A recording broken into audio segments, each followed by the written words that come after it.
Ayan, double coil po. Pwede po to i-16 ohms at pwede po to i-4 ohms. Kasi 8 ohms po ang nakalagay dito. Kapag iparallel po to namin, lumalabas po ang 4 ohms. Kapag isi-series po namin, 16 ohms po ang kinalabasan. Kaya isa lang po ang terminal na ginagamit namin. Kasi takot po si Mr. Customer baka lugi po daw ang kaniyang amplifier. At may nagdala pa dito ng speaker mga brad. Ayan, Joson po ang brand, D12. Isi-sit up po to natin ngayon.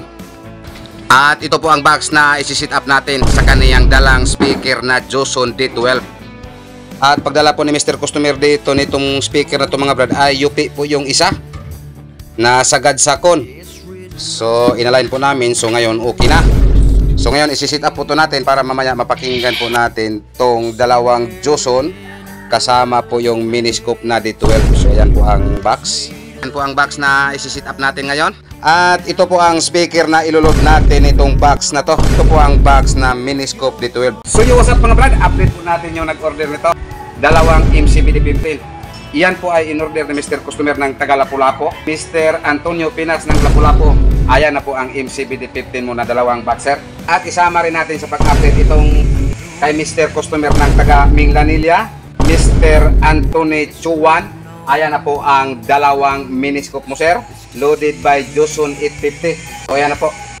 Actually, itong speaker na nakaload nito mga brad ay iya po to ni Mr. Customer. Siya po ang nagbili niyan at dinala lang po dito sa amin para ipasit up.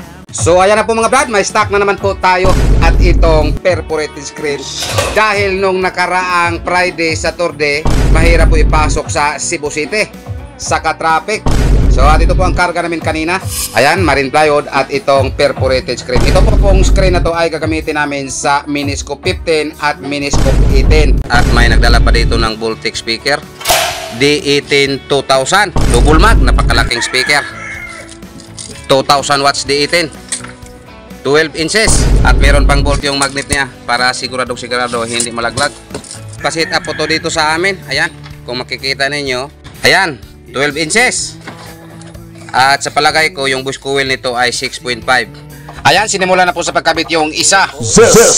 MCB Box Maker, the best! So yo, what's up mga brad? May isi-sit up na naman po kami dito. 2x2 sit up.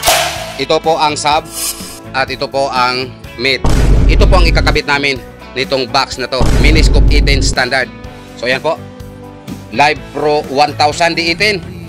Ayan, Live Pro D18, dalawang piraso. MCB Box Maker. Yan po ang ikakabit natin yan. At ito po ang pang mid, PE 1 to 50. Ayan, dalawang piraso rin. At itong BCS 450. Yan po ang driver unit. At yan po ang mid-high turbo.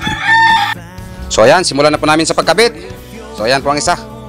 Bali, may nut na po ito nakaabang sa ilalim. So yo, what's up mga brad? Update na naman po tayo sa nag-order nito. D12 to D18. Ito po ang miniscope 18 standard at ito po ang D12 mid-high turbo. So ayan po ang miniscope 18 namin, naka full screen cover sa harap.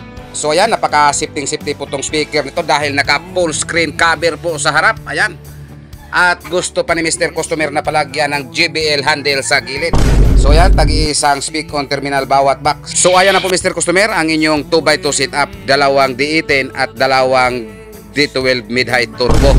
So yan, itong mid-high turbo wala na po tong handle pero take dalawang speak-on bawat box. Para kung gusto po si Mr. Customer mag 3-way setup, pwede po yon. Isang ampli sa mid, isang ampli sa high, at isang ampli sa sub. So yo, what's up mga brad? Ito po ang mga box namin dito ngayon. So ayan, ipapakita po namin sa inyo ang pagkakaiba sa mga sub na box. Ito po ang MCB D15.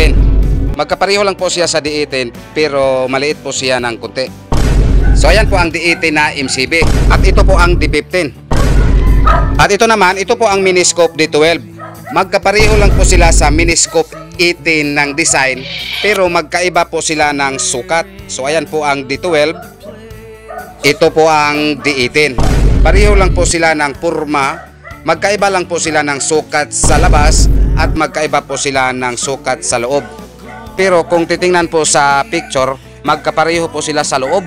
So ayan po ang mga box namin ngayon. Ito ready for sit up. Itong D15, yan po ay para kay Mr. Customer ng Lapu-Lapu. At ito pong miniscope D12, yan po ay para kay Mr. Customer ng Minglanilla. At ito namang 2x2 sit up, na post ko na to kahapon, yan po ay